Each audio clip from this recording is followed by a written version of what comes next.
so much as well for everyone joining us and watching the recording. So overcoming barriers to weight loss. So what we're going to look at today is we're going to be looking at what our mindset is when we start a weight loss journey and what our expectations are. Then we're going to be looking at the main sort of like barriers and challenges that come up. Then I'm going to share with you 3 practical tips to help you navigate these challenges, and we'll end with summary, next steps, and there's also going to be an opportunity to ask questions. So I think roughly the presentation will last around 20 minutes, short and sweet, so that you can go back to work or wherever you are. So when it comes to a weight loss journey, often what happens is that we make a decision to get started. And often this is fueled by motivation, right? We're really motivated, and it's really great to use that motivation as an opportunity to get started, because often getting started is the most difficult step. But what happens when we're in that state of motivation is that we have the expectation that things are just going to be perfect, right? Nothing's going to get in the way. We're going to be eating healthy every day and we're going to reach our goals. And then that's it. We're happy, right? But the reality is that there are going to be challenges along the way, right? Lots of different challenges. Some of these can be expected. So these might be our old habits, the ones that we're really genuinely trying to change and that we've, tried different methods of overcoming them. And some of them, they might be unexpected. We're like, what happened? Like, there's something that stopped me from making these changes.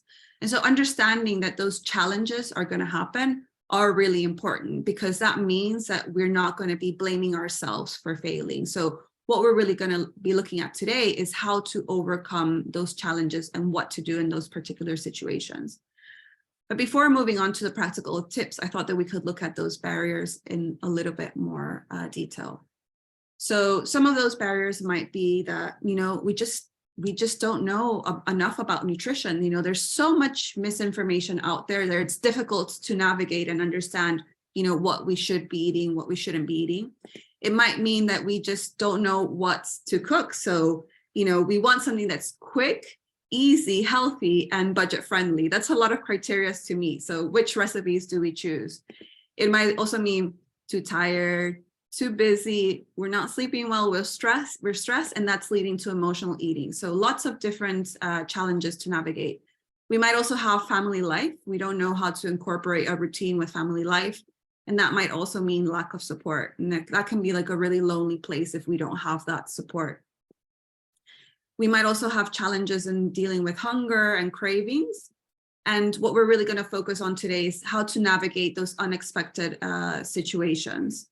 So it might be that you're experiencing all of this, or you've experienced some of them. Everybody is unique. Everybody will have different challenges. But sometimes when we have these challenges, what kind of like comes to mind to people is that, what's the magic pill, right? What is the magic pill that's actually going to help us lose weight? We kind of like tend to ignore those barriers or those challenges because they are just simply really difficult to navigate. And we're hoping for these magic pills. So unfortunately, there isn't a magic pill. But what there is that we can recognize that those barriers exist, identify them, and then we can really work through them. And the way that I sort of look at it is that the only way to reach your goals is to go through those challenges, right? And what we do here at Second Nature is that we provide you with, the nutrition knowledge. You've got the nutrition toolbox. You've got more than 300 recipes to help you make healthy choices. You've got different tools in the articles to navigate these challenges. And you also have the opportunity to work with your coach to come up with a plan of action to help you navigate these. But something that I see a lot happening is that people really struggle with, and there's nothing wrong with this because I also struggle with this myself, is like how to navigate those unexpected challenges and social situations. So let's look at those more closely. So these setbacks are kind of like these temporary situations. They're the, I got up late and then that had a knock-on effect on the rest of my day. Maybe I'm working later than expected, which means that I can't have my planned meals. Or maybe there's like this unexpected situation, like, you had to pick up your child from school, or if you had to take somebody to hospital, all of these situations where you're like, you can't have what you had planned. Maybe you're renovating your kitchen, so you don't have access to it for like 2 weeks, or you've got the flu, or there's an injury, or half term, traveling, it's cold, lots of different situations. So those are those temporary situations that are challenging, that we're like, okay, well, we want to lose weight and we want to eat healthy, but these things keep coming up. Like, how do I go about that? I know I don't have the magic pill, doesn't exist. So how do I go about that? So those are those temporary situations. Then we also have these like life events that make life fun. We'll have weekends out, meals out. There's going to be a party. It's going to be your birthday every year. What a great way to celebrate. You're going to have your anniversary, weddings, cultural festivities, bank holidays. And, wrapped into that is also like the peer influence, right? And that can be really difficult to navigate.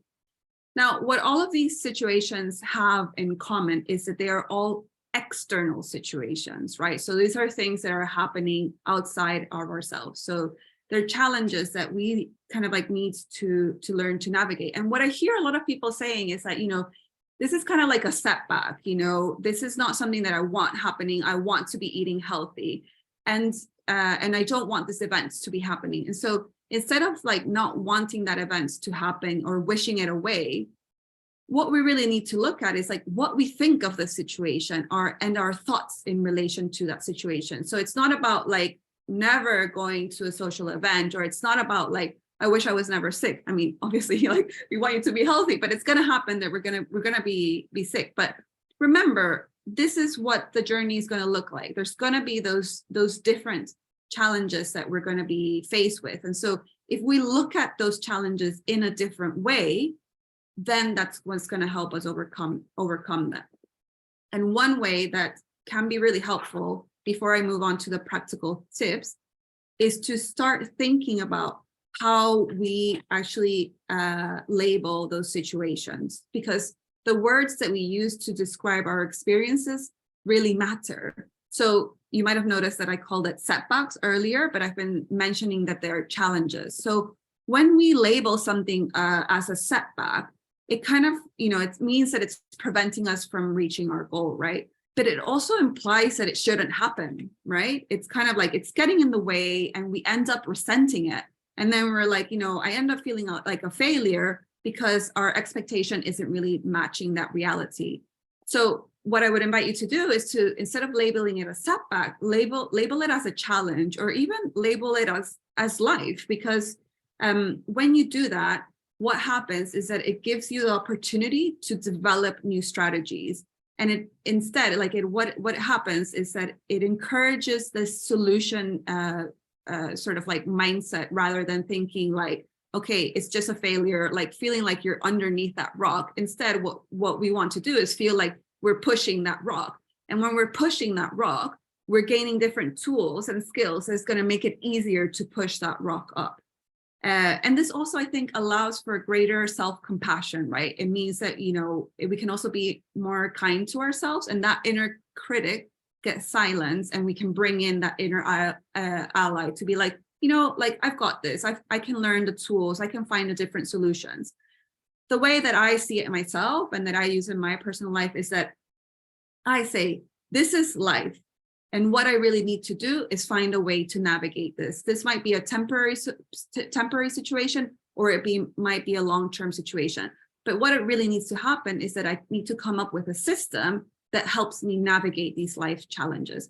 And when I do that, I feel like relief. I'm like, I'm not feeling like a failure, and it makes me come up with more solutions, rather than feeling like, okay, I am really stuck and feel like I'm underneath that rock. So today, I want you to feel like you're not underneath that rock. I want you to feel like you're pushing it a little bit up that hill. So moving on to the 3 practical tips to help you overcome some of these unexpected situations. So we know there's going to be lots of things coming up. Life is going to throw us that curveball. It might mean that, I just don't know what to eat. I needed to go to the shop to buy something. The first thing that you can do, and the easiest thing that you can do in the moment, if you need to run to the shop to buy anything, to buy your next meal, is to use the balanced plate model to guide your choices, right? So we want to use this as the framework to guide your choices. So that might mean like you go to the shop and you buy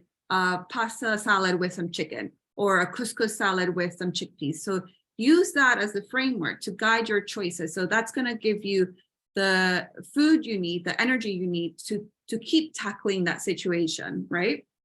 And that's when you're out and about. And also when you're out and about in a social situation, use that as kind of like the framework to guide your choices. Obviously, when we go out, it might mean that, you know, one day we wanted to have a pizza. It doesn't really like fall into the balanced plate model. But again, you know, let's introduce some flexibility. That's okay to have once in a while, right? So when you're out and about, really use that as your framework. And then when you're at home, what I would recommend doing is coming up with a list of 5 quick and easy meals that you can have using pantry staples. So this is a list that I have, and these are things that I usually have at home, so that I can like not, you know, make a meal if I have to. If I've had to, you know, sometimes I've had to take my dog to the vet, and it means that I skipped my planned meal, and I need to make something quick and easy so I can get back to work. So having those ideas ahead of time are going to help you navigate in the moment when it's really stressful. And so thinking about when we are out and about and in that shop, what we have to remember is that those unexpected situations, they are stressful, right? They're really stressful. They might bring some really uncomfortable emotions. And so when you place yourself in this food environment that we currently live in, when there's lots of highly palatable food, you know, there's lots of promotions saying, buy this, buy that. It can be really difficult to make that healthy choice, right? And then we end up buying, like, you know, we're stressed and we end up buying that promotion, that meal deal. But also, you know, our brain isn't thinking about our long-term goals. It's thinking short-term, I want comfort. And we might end up adding that chocolate bar, and we didn't even have the intention of doing it. So what I invite you to do is to be mindful of your environment, that it's not always our fault, that these environments that we live in today are designed in such a way that they're going to trigger those emotions. So being aware of it and being aware that, you know, I am feeling stressed, but actually what I really need to cope with that stress is to talk to somebody about that situation, or I really just need to relieve it somehow. The food might relieve it in the short term, but it's not in the long term. So it's finding those different coping strategies. So that's just something to be mindful of. Now, the second tip that I would recommend is to channel your inner Michael Phelps. So I don't know if everybody here knows who Michael Phelps is. If you don't, he is an American competitive swimmer. I think that he's retired now. I'm pretty sure he's retired, but he's really famous, very accomplished. He holds a record for winning the most Olympic gold medals. So lots of achievements. Like, don't worry, this is not about getting you to go swimming. Don't worry about it. But Michael Phelps, in the 2008 Beijing Olympics, he was doing a 200-meter butterfly swim. And at some point during the swim, his goggles started to fill up with water. So by the time that he was on his 3rd or 4th lap, he couldn't see anything, right? And so I don't know about you, but if I were in that situation, I would start to panic, and I would think like, oh my goodness, I've been training for this race all of my life, and it got ruined because I've got water in my goggles. I would panic and I would just stop. I would stop swimming. But then again, I'm not an Olympic swimmer, right?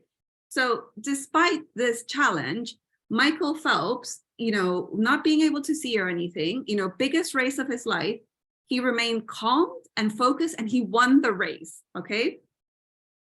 And why was he able to do this? Well, he actually prepared for this situation. So he's very well known for thinking about these like high risk situation that they're going to come up in the pool, they're going to come up in the competitions, you know, where it's really stressful. And he wanted to make sure that he has a backup plan so that he could win that race. So what we can learn from that is that we can come up for a plan for those challenging situations. So if we do that in advance, that means that we have a blueprint to help guide us, because it's going to be challenging. It's going to feel panicky, right? So if we have a plan in advance, it's really going to help us feel more at ease. And, you know, you're going to do like Michael Phelps and keep going, and not like me, panic and stop, right? Now, the reality is that you can't come up with, a backup plan for every life situation. Like, that's unrealistic, right? But I bet you that if you think back to the last year, you can probably like identify some patterns, or what are the challenges and what are the situations that stop you from making those healthy choices, right? Is it staying up late? Is it, because public transport or different things? Everybody's going to have different challenges. So it's about really challenging that inner Michael Phelps. And the way to do that is to think of this if-then scenario. So think about the situation and then come up with a way of overcoming it. So for example, with the working late, if I'm working late and I can't get home to make whatever I had planned for dinner, then I'll have one of the meals from the freezers. I mean, this means that you have to prepare some extra meals to stick them in the freezer, but you kind of like get the gist. It's about planning ahead so that you have a backup plan, so that when you're in a situation where it's really stressed and it's hard to make decisions, you're like, you know what, it doesn't matter. I've got my if-then situation. And lastly, the third tip is to ditch the wagon and factor in the things that you enjoy. So when we are on a weight loss journey, it's not uncommon to meet these challenges, right? I'm sure that all of you have met these challenges. And often what people say is like, oh, you know what? I've gone off track and I want to go back on the wagon, right? So I wonder, could it be that if we stop looking at health as a predefined road that requires perfection, the wagon doesn't actually have to exist, right? We don't have to be on and off, on and off. Like, that's really tiring. Imagine like you have so many other priorities in your life that you don't want to be spending energy in this on and off, on and off, and on and off. So instead of that on and off, what we want to do is embrace life, right? And so what we do is that we learn different tools and strategies to navigate life stressors and those unexpected situations, like channeling the Michael Phelps. We also create a system to help you make healthy choices. So that's doing a meal plan, right? And what we also do is that we factor things that we enjoy. And when we do that, we ditch the wagon, right? And this gives us the freedom to make those choices that feel good for ourselves. And we do that, without any fear or any judgment. And so what we really do is that we learn to navigate life. And it can be really freeing to just ditch it and learn those tools rather than being in this on and off, on and off.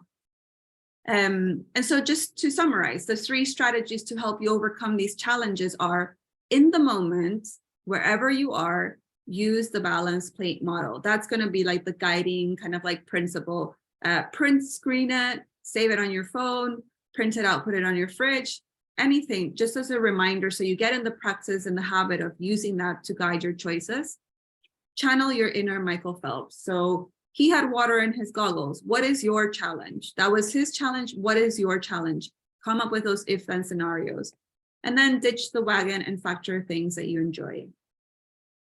So as for the next steps, I've got a couple of actions for you to consider. Remember, there is no magic pill. So this might require a little bit of work, but it'll be worth it in the end because you will have the tools to help you navigate those challenges. So I would say, come up with a list of 5 quick and easy meals that you can have on the go and that you can have at home. So if you know that, for example, you end up working late and you know that there's a local, whatever the brand of supermarket, like Tesco, Sainsbury's, find what are the quick and easy options that you can have and use the balance plate model to guide your choices, and then make a list of things as well, pantry staples that you can have that allow you to prepare those healthy meals. Then I would say, come up with a list of 5 temporary challenges that you've been facing. So reflect back in the last year. What has been challenging? Is it something stressful at work? Is it, about picking up the children after school? I mean, that doesn't allow you to plan your meals. Like, what is it for you? And come up with those if-then scenarios. And my last tip is to reach out to your health coach. I know that, when we're facing all of these challenges, especially if we're facing all of them, not just the unexpected situations, it's going to feel really overwhelming. And the last thing we want to do is face them. Like, we want to run, right? We want to run. But your health coach is there to help you. And your health coach is there to help you prioritize these challenges and finding ways of overcoming them. So if you haven't reached out to your health coach, just say, I've watched a webinar, this is what I'm really struggling with, and they'll really help you. If anybody here that I'm coaching as well, reach out. If you're struggling, please reach out.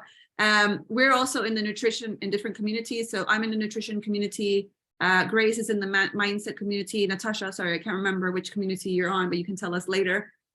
So we're there, you've met us now, we're here to help you overcome those challenges. Don't be shy.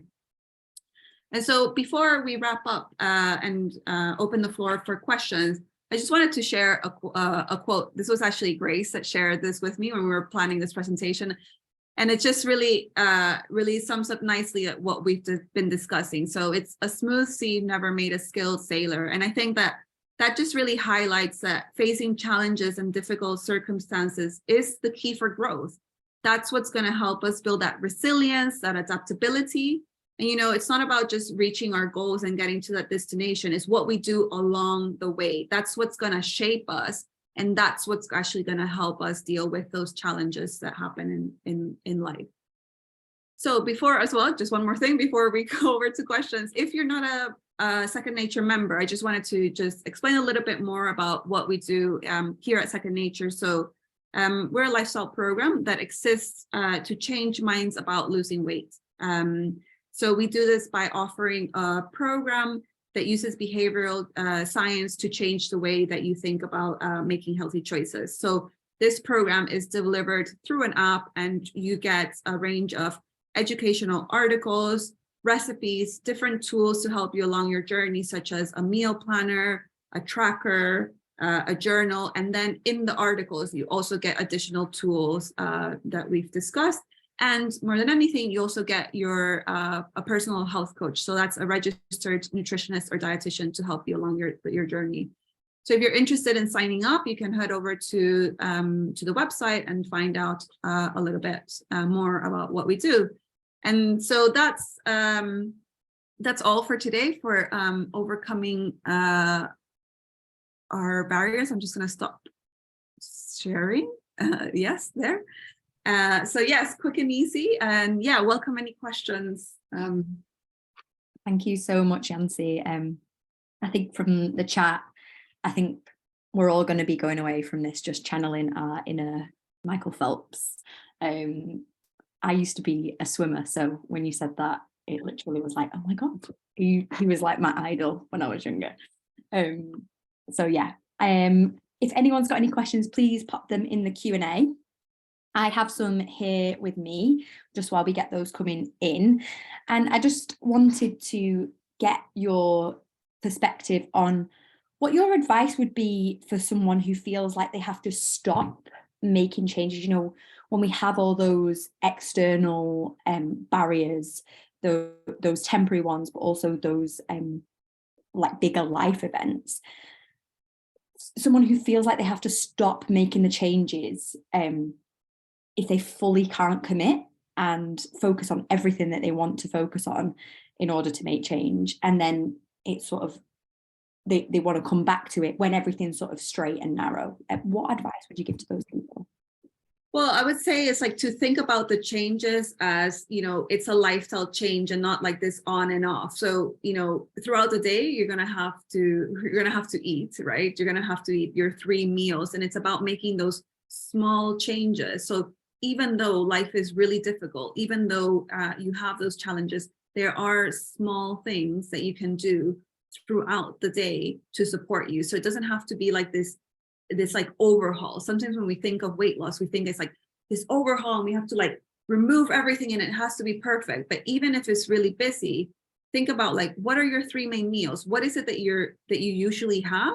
And how can you make a small tweak? A small tweak might be having a bigger size of protein for lunch, for example, or bulking it out with veggies. So you're already having that meal already. So what can you already do in your established routine that will help you? So what is like the minimum that you can do?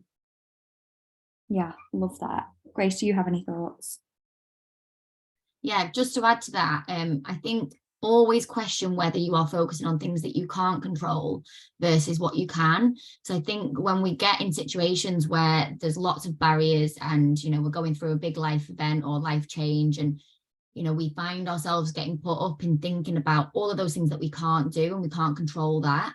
Instead, try and shift into the mindset of, okay, what can I control? It may only be one or two things. It might be very, very small, but putting our whole focus into those things that you can control will give you so much power and positivity that you are still doing things that are within your control. So it might be like, you know, if you have just had a big operation and you can't exercise, that's fine. You can't control that. What we can control is how much water we drink in the day, or like Yancy said, building balanced meals or cooking from scratch, or what, you know, whatever it might be. Just try and park the things that are just not within your control and leave it there. Yeah, totally. And off the back of that as well, I think there can be this temptation to have one goal and that's it. But then if we can't do that for whatever reason, that means that we've not met that goal, even though those reasons are completely valid. So something I like to do is it's an approach called elastic habits. So we give ourselves so many different options as a way of meeting that goal. And that way we're focusing on the consistency of the habit rather than, you know, having to achieve the biggest goal all the time, because some days we can't do that. So if we can scale that right back and thinking about what we can do on the hardest day, our most difficult day, there will also be those days where we think, oh, actually, I can exceed that goal. I can go way above and beyond that. But we're giving ourselves more options, more ways to win, so to speak.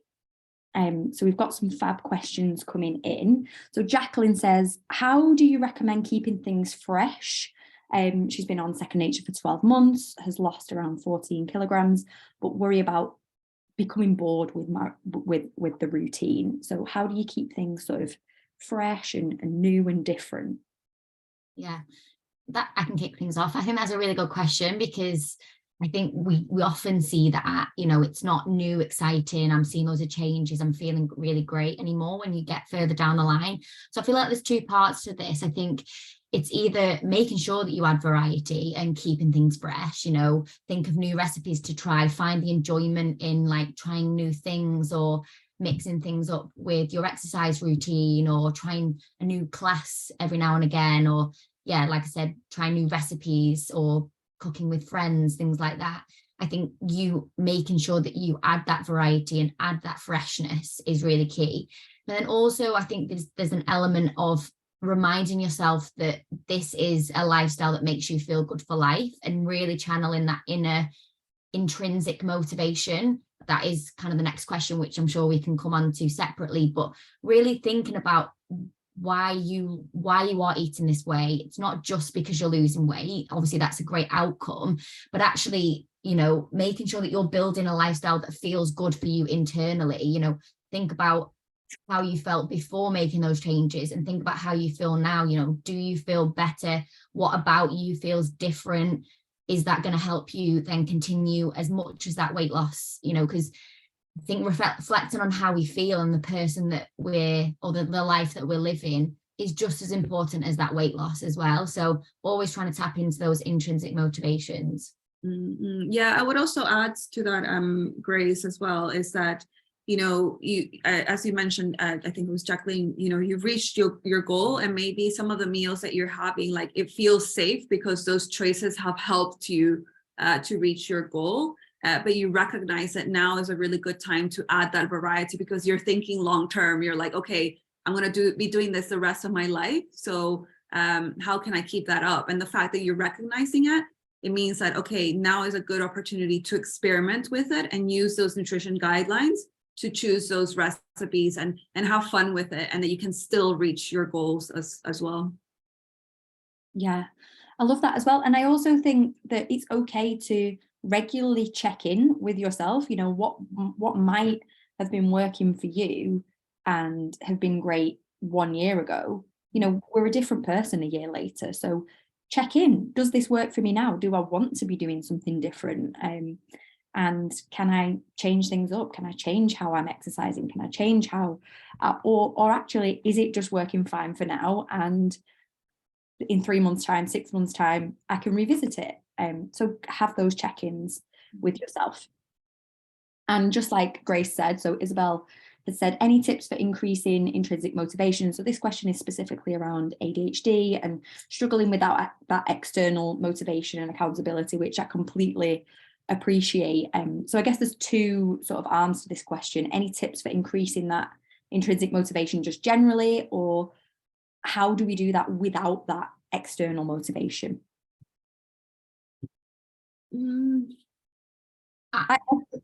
Go ahead, Grace. No, I was just going to say, for me, intrinsic motivation is all about tapping into those values. So tapping into really what matters to us in life. You know, we've got a couple of helpful activities on the program that can help us identify those values. But for me, it's about thinking about really what matters to us and, you know, how we want to live our life. Most of the time that will involve, well, it depends on what those values are, but kind of really making sure that every choice that you're making day to day is aligning with those values, because that is really all about who you are internally. It's not about that extrinsic accountability or anything. It's about the fact that you're living a life that really aligns with who you want to be and the values that you uphold. So I'd say, firstly, really trying to tap into that. I don't know if anyone else had any thoughts on that. Yeah, I think something that springs to mind for me is often when we think about external motivation, it's always like, we shouldn't be using external motivation, but actually it does serve a purpose. And especially, you know, if you're someone with ADHD, it might be that works for you, and tying the two together, so having intrinsic and external motivation might be what works and helps you achieve your goals, and that's okay. We don't have to be like, I'm never going to use those external rewards and motivations. And if you notice that there are other areas in your life that it works really well for you to, you know, reward yourself externally, and that's what keeps you going towards your goals, use that. I think utilize those things that you know work really, really well for you. But I think, like Grace said, it's about thinking about your why. Like, why am I doing this? Why do I want to make these changes? And it might be 5 or 10 minutes that you just spend really reflecting on, okay, why is it that I want to lose weight? Why is it that I want to improve my health? And you can even have those written down as a reminder to you. And that can be the external source of motivation, you know, seeing that visually, like, this is why I'm doing that.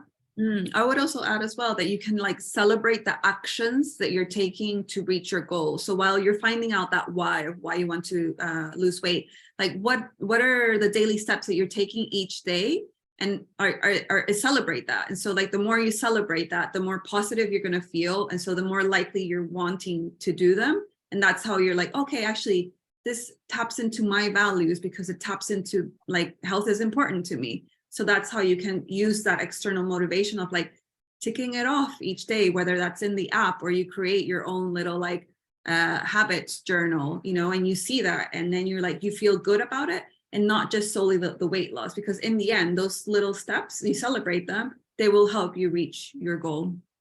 Yeah, definitely. So Doreen has 2 questions that are quite similar.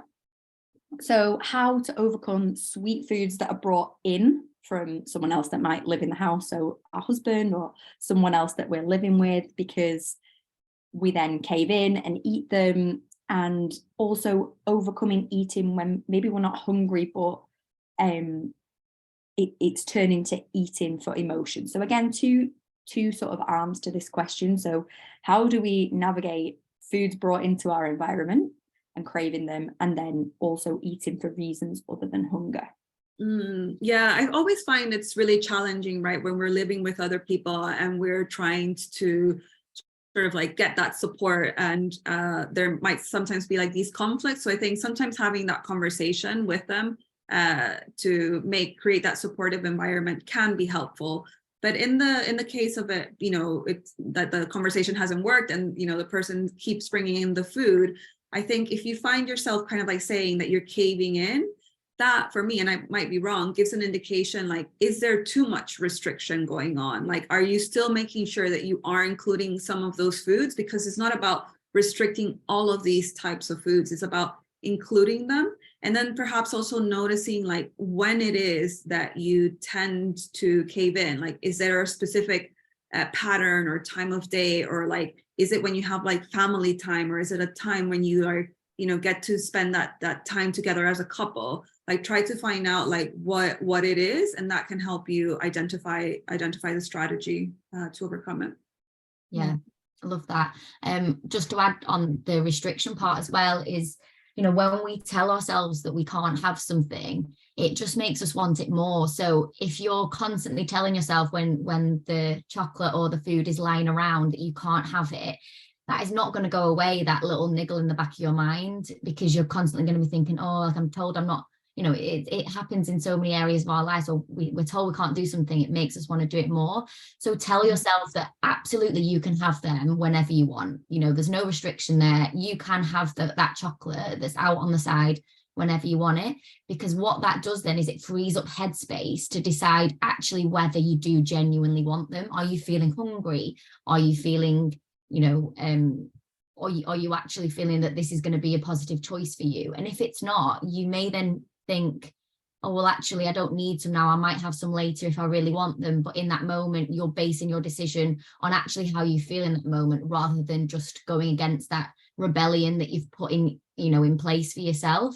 So yeah, restriction is just never going to be a helpful approach when it comes to having foods available and trying to stop eating them. It's always about the opposite, actually, which sounds quite counterintuitive, but it definitely works. So yeah, definitely allow yourself to have them. Yeah.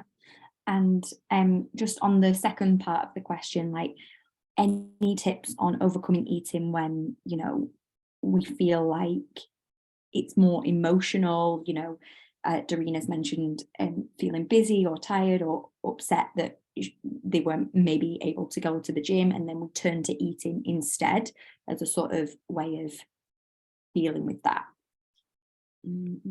I would say, obviously, like when we're dealing with those difficult emotions and then we're in the habit of turning to those foods, those sugary foods that release dopamine and makes us feel good, is to think about, you know, what emotion it is that you're feeling and what would be helpful to meet that need. So sometimes we think, oh, food will meet that need, and it will, like initially, but then you eat it and then you still end up feeling like tired or stressed or any other difficult emotion. So it hasn't really met that need, right? So it's identifying, okay, what need am I trying to meet, and what is a different thing that I could do to get there. So if I'm tired, sure, that food will give you that energy boost, but maybe it was that we needed an early night, you know, get our dressing gown, have a cozy night in. Or if we're stressed, it might be, you know what, I'm going to call my friend, I really need a chat. Or it might mean I don't need to talk to anybody, but I'll write things down. Or it might be sitting in silence for a bit and feeling that emotion. So we've got like an urge surfing technique as well that you can use. So there's different strategies. It just really depends on the emotion. But what I would say is to think about it ahead of time, because often when we're in that situation, you know, those difficult emotions, it's like, it's a lot, and it can be difficult to think of, okay, I have this long-term goal and I want to make the healthy choice, and then we're really hard on ourselves. So think about, like, when is it that I tend to feel tired? Like, when is it that I tend to feel stressed? So it's like thinking about, again, to that if-then scenario. Obviously, we won't always be able to know and have a plan, but generally, like, find a way to cope with those different emotions in a way that suits you, because it's going to be different for everyone. Yeah, Love that. totally.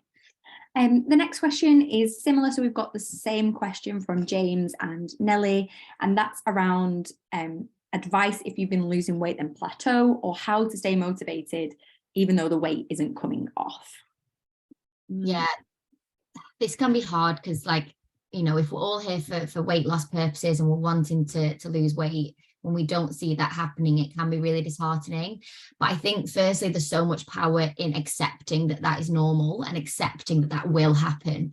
You know, it's a bit like what Yancy was mentioning in the talk. You know, if we know that those challenges are going to be there, if we know that plateau is going to happen, then it allows us to, like, be able to approach that in a more positive headspace. Because, if we constantly think that we don't want to have that plateau and we need to be overcoming it, we need to be losing weight all the time, we're always going to be disappointed.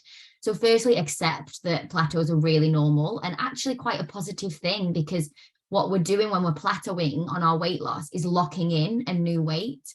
So, you know, if we imagine our starting weight up here and we've reached this point where we're at a plateau, actually what this means is the longer we stay here, we're never going to be fighting back up to this start weight. We're going to be able to stay at a natural weight round here where we are. So try to also see that as a positive thing. You know, we're locking in that new weight, and try and find other alternative measures of success. You know, it's not always about the number on the scale. How are you feeling? Are your energy levels improved? Are you sleeping better?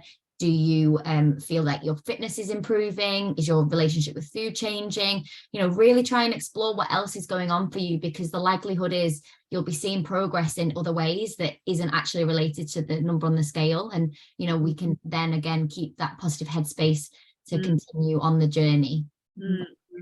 Yeah. And I was going to add to that, Grace, like what you were saying about finding those other measures of progress. Something that I always ask people when they're on their journey and they get frustrated with the plateaus, which is understandable, right? Is because, you know, we've been in the habit of like celebrating that loss. We're like, yeah. So I always ask people, like, when you reach your ultimate goal, what's going to keep you motivated, right? The weight can't go any further down. So what's going to keep you going if it's not going? So that's where finding those other measures of progress is going to be really important, because it's going to come a point where it's like you've reached a point where that's it. But then when that's gone, what else are you going to chase? So that's when you have that intrinsic motivation that is super important. Yeah, absolutely. And that's something that I like to say as well, Yancy. I think it's really important. It comes back to that why. Right? Like, why am I doing this? And what is going to make sure that I keep living that healthy lifestyle, even when the scales are no longer moving? And just trusting our body as well. Like, sometimes our body just needs that break, and it will move again when it feels ready to. Someone has asked, any suggestions about navigating when going away on holiday and eating out mostly?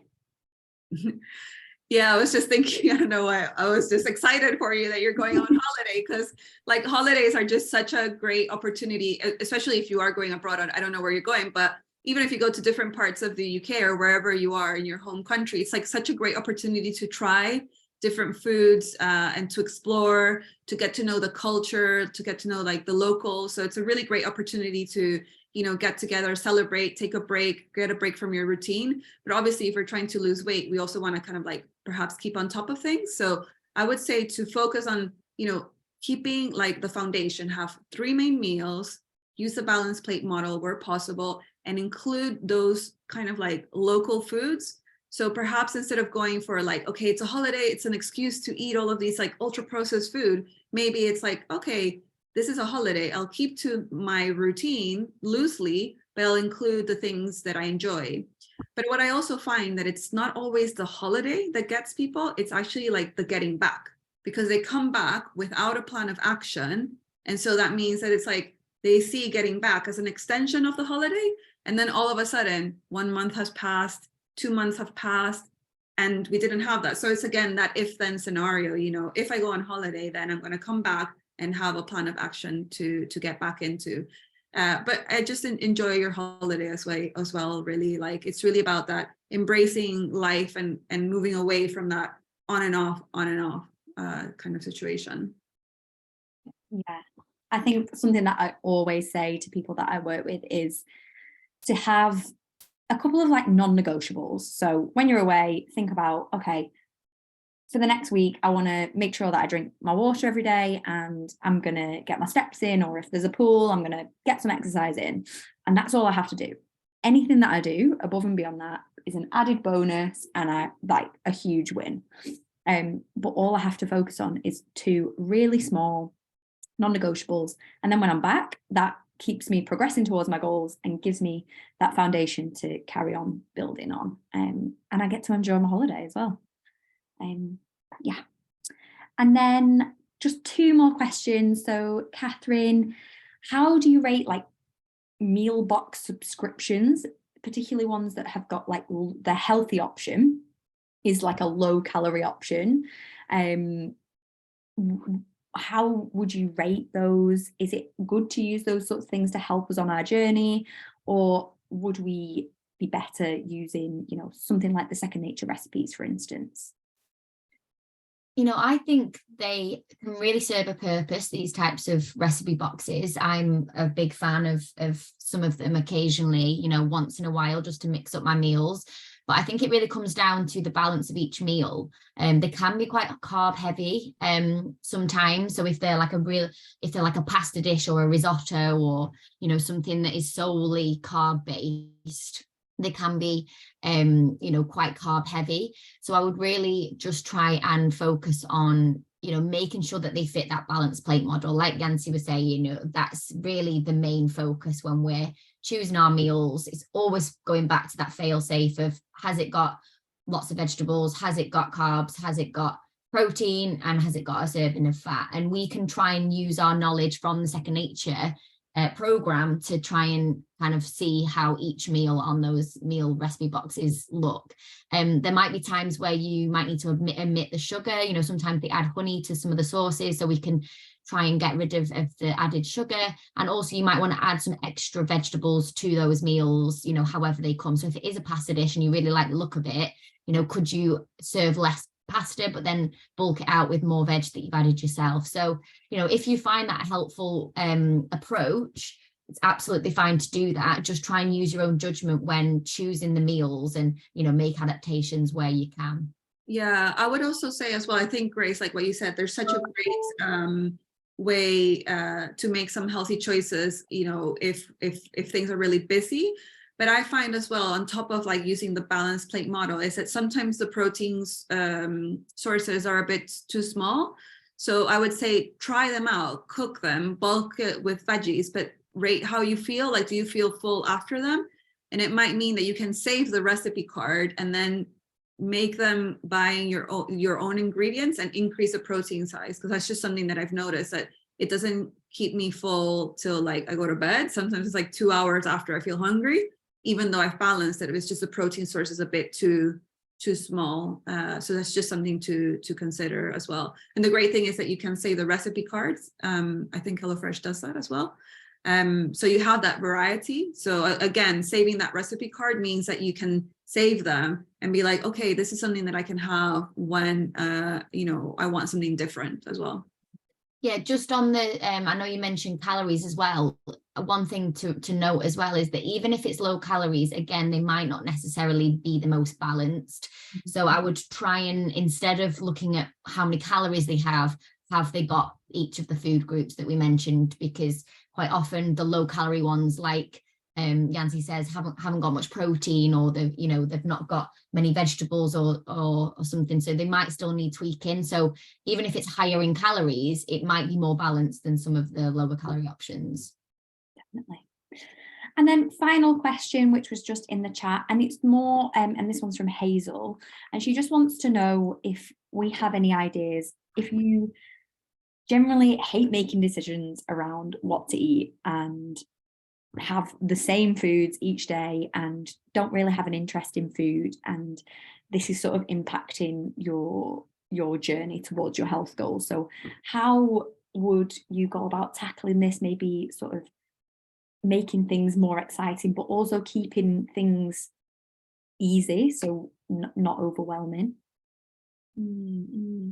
I think I would do what Yancy said in the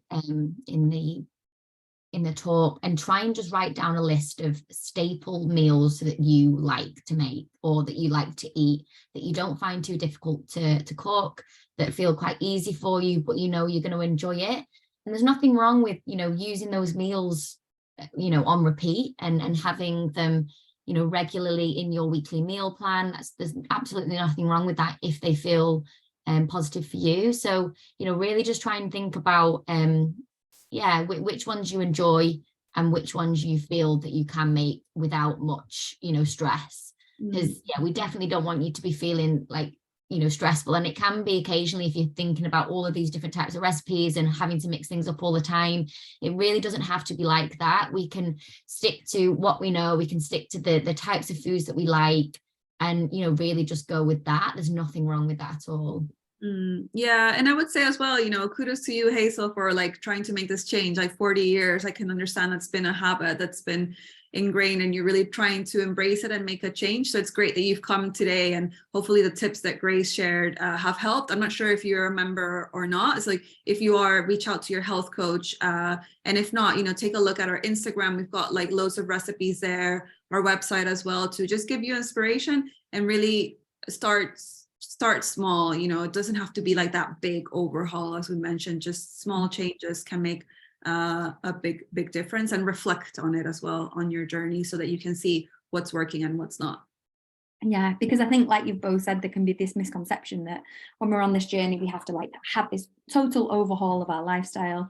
The meals that we make have to be like super elaborate and, you know, different every day. And actually being a creature of habit can work really well for us. And, you know, that can be our approach, and we can have some simple meals like Grace and Yancy have said, like that we use and rotate week in, week out. And it could just be that some of the meals that we are currently having just need really tiny little tweaks to make them a bit more balanced, a bit more filling, which then can almost have this domino effect in other areas of our life too.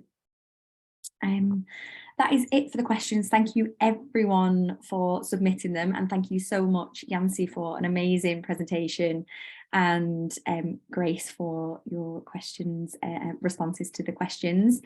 So this will be on our YouTube channel, and thank you everybody. Have a lovely afternoon. Thanks for coming, everybody. Bye.